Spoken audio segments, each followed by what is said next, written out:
अस्सलाम वालेकुम dear students, Allama Iqbal open university course code 247 chapter number 6 जज़र और लॉगरिथम।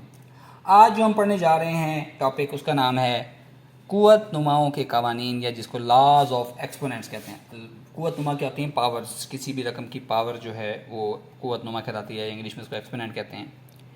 इसके अंदर हमारे पास तीन चीज़ें होती हैं: असास, कुव्वत नुमा और कीमत। यानी आपके पास कोई एक रकम दी गई है, ए की ताकत n दी हुई है, ज़रब। ये हमारा ए की ताकत n का क्या मतलब होता है कि a जो है वो n मरतबा तरफ खा रहा है, ए ज़रब ए ज़रब ए, और ये चलता जा रहा है n मरतबा तक। अब इसमें जो ये नीचे वाली रकम होती है a, ये असास होती है। n जो है हमारे पास कुव्वत नुमा या इंडेक्स होता है। ठीक हो गया। सिंपली मैं आपको बताता हूँ कि अगर आपके पास देखें 3 8 मौजूद हैं, 1 2 3, तो आप उसको सिंपली लिख सकते हैं 8 की पावर 3। अब इसमें ये जो है ये असास होती है और ये जो है वो कुव्वत नुमा होता है। ठीक हो गया डियर स्टूडेंट्स, आई होप कि आपको समझ आ गया हो। अब इसमें सबसे पहला कानून जो है वो law of sum of powers है, या कुव्वतों के जमा का कवानीन। कुव्वतों के जमा के कवानीन कि अगर दो कुव्वतें आपस में ज़रब खा रही हैं। मैंने आपको जैसे बताया था कि इस चैप्टर में थोड़ी सा सीक्वेंस ज़रा चेंज हो गया है कि हम पीछे पावर्स को जमा करना सीख के आए हैं, अमल करके आए हैं, लेकिन हम बताया अब जा रहा है। कहता अगर आपके पास दो रकमें हैं जिनकी असास सेम है, ए और ए, असास सेम होना लाजमी है। अगर असास सेम नहीं है तो आपका आंसर, यानी अगर मैं आपसे कहूँ कि एक्स की पावर 3 y की पावर 3, तो आप इसको लिखें x की पावर 3 जमा 3 और साथ y लिख दें। ये तरीक़ाकार बिल्कुल गलत है। असास सेम होना लाजमी है डियर स्टूडेंट, असास सेम होना लाजमी है। a की पावर m, a की पावर n असास सेम है तो पावर ज़ात में m जमा n हो जाएंगी। इसके लिए हम एक मिसाल नंबर 1 जो पेज नंबर 143 पर इसको लेकर चलते हैं। x की ताकत 3, x की ताकत 4 ज़रूर x की ताकत 6। देखें सबकी असास सेम है, x x x, तो पावर्स क्या हो जाएंगी? 3 जमा 4 जमा 6, 6 और 4 10 और 3 13। ये इसका आंसर हो गया डियर स्टूडेंट। ठीक है। इसी तरह पेज नंबर 143 के ऊपर मिसाल नंबर 2 है जो कि समझाने के लिए है। x की ताकत 3, y की ताकत 4, x की ताकत 4 y की ताकत 3, x की ताकत 5 y की ताकत 5।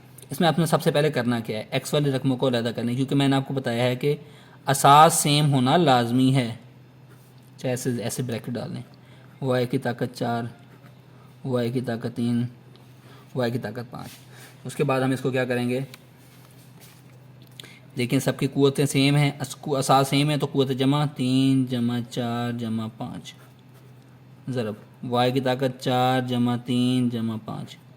क्या बच गया? x की ताकत 4 और 3 7, 7 और 5 12, y की ताकत 4 और 3 7, 7 और 5 12। ये जो है वो डियर स्टूडेंट्स इसका आंसर हो गया है। ठीक है dear students, I hope so आपको इसमें कोई मसला नहीं आया होगा। चलें अब नेक्स्ट उस पर आते हैं हम। x की ताकत 3, ये भी मिसाल नंबर 3 है, पेज नंबर 143 पे। x की ताकत 3, y की ताकत 4, x की पावर -2, y की ताकत -2। इसको हम लिख सकते हैं x की ताकत 3 ज़रब x की ताकत -2, इकट्ठा कर लें। y की ताकत 4 ज़रब y की ताकत -2। मैंने आपको बताया कुव्वतें जमा हो जाते हैं, साथ सेम हो। 3 जमा 2 की बजाय -2 हो जाएगा, 4 -2, तो x की ताकत 1 बच गई, y की ताकत 2 बच गई। यही इसका डियर स्टूडेंट आंसर है। ठीक हो गया, आसान था ये आपके पास। चलें ठीक है, ओके हो गया। अब हम आ जाते हैं एक और दूसरा कानून जो है कुव्वतों के तफरीक का कानून। जैसे हमने वहाँ सम किया था, इसी तरह यहाँ पर सब्ट्रैक्शन होता है। वो लॉज ऑफ सब्ट्रैक्शन आपके पास क्या कहते हैं कि अगर आपके पास दो रकमें सेम असास के साथ तकसीम हो रही हों तो नीचे वाली रकम ऊपर जाकर माइनस हो जाती है उसी में से। ठीक है, ये एक सिंपल रूल है। यानी अगर मैं आपके पास लिखूँ x की पावर 4, x की पावर 2, दोनों असास सेम है तो ताकतें क्या हो जाएंगी? 4 - 2 x की ताकत 2। आसानी से समझ आ गया आपको? यही कंसेप्ट यहाँ पर मौजूद है। अच्छा, इसकी अब 3 सूरतें हो सकती हैं। नंबर 1 सूरत है कि m जो है वो n से बड़ा हो, तो यह हमारे पास a बटा m बटा a बटा n हमारे पास किसके बराबर आता है? ये मैं आपको बता देता हूँ कि किस तरह ये सॉल्व होगा डियर स्टूडेंट्स। देखें उसको सॉल्व करने के लिए है कि आप a को a से a m तक लिख लिया और a ज़रब a ये आपने n तक लिख लिया। ठीक है, अब उसके बाद हमने क्या करना है? क्योंकि m हमारे पास बड़ा है तो हम सिंपली इसको लिख सकते हैं a ज़रब a ज़रब a ज़रब a। ये कहाँ तक पहुँच गया? m - n, क्योंकि n नीचे नेगेटिव है, पॉजिटिव ऊपर जाकर माइनस हो जाएगा, जैसे कि हम ऊपर पढ़ के आए हैं। तो ये हमारे पास क्या बच गया? a की पावर m - n। ठीक हो गया, ये सिंपल एक इसकी कंडीशन आ गई है।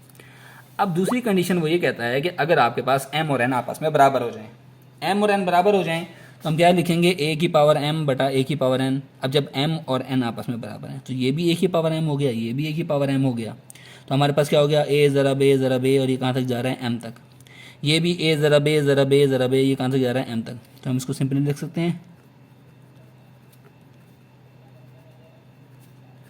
m, ये ऊपर नीचे तकसीम हो रहा है, सेम असास है तो ऊपर माइनस हो जाएगा। तो ये आपके पास क्या बच गया, a की ताकत m माइनस m, a की पावर इसके बराबर, ठीक है। तो ये हमारे पास m माइनस m ज़ीरो होता है। इसको अगर हम सिंप्लीफाई करके उसी फॉर्म में लिखना चाहें तो ये बन जाएगा a की पावर m माइनस n, जो कि हमारे पास इसका आंसर बन जाता है। ठीक हो गया डियर स्टूडेंट्स। चलें अब हम आ जाते हैं इसकी तीसरी कंडीशन के ऊपर। कहता है कि अगर m जो है वो n से छोटा हो, आपके पास रकम उसी तरह है a की पावर m बटा a की पावर n। तो आपने क्या किया, a आपने लिया m तक, इसी तरह a आपके पास ज़रब खा रहे हैं n तक। अब क्योंकि m छोटा है n से, यानी कि m जो है वो माइनस में है, n जो है वो बड़ा है पॉजिटिव में, तो हम क्या करेंगे, उस रकम को हम नीचे ले जाएंगे। तो 1 बटा a n माइनस m आ गया, 1 बटा a n माइनस m आ गया। तो ये क्या बच गया, 1 बटा a की पावर n माइनस m। हमें ये पता है कि पावर अगर नीचे नेगेटिव हो तो ऊपर जाकर प्लस हो जाएंगी, तो प्लस n है माइनस n हो जाएगा, और m है तो वो प्लस m हो जाएगा। ठीक हो गया। या आप उसको सिंप्लीफाई अगर लिखना चाहें तो उसको आप ऐसे लिख सकते हैं, a की पावर m माइनस n, ये इसका आंसर है। ठीक हो गया। यानी कि ये क्वेश्चन को आप इस तरह भी लिख सकते हैं डियर स्टूडेंट। ठीक हो गया, a की पावर m माइनस n।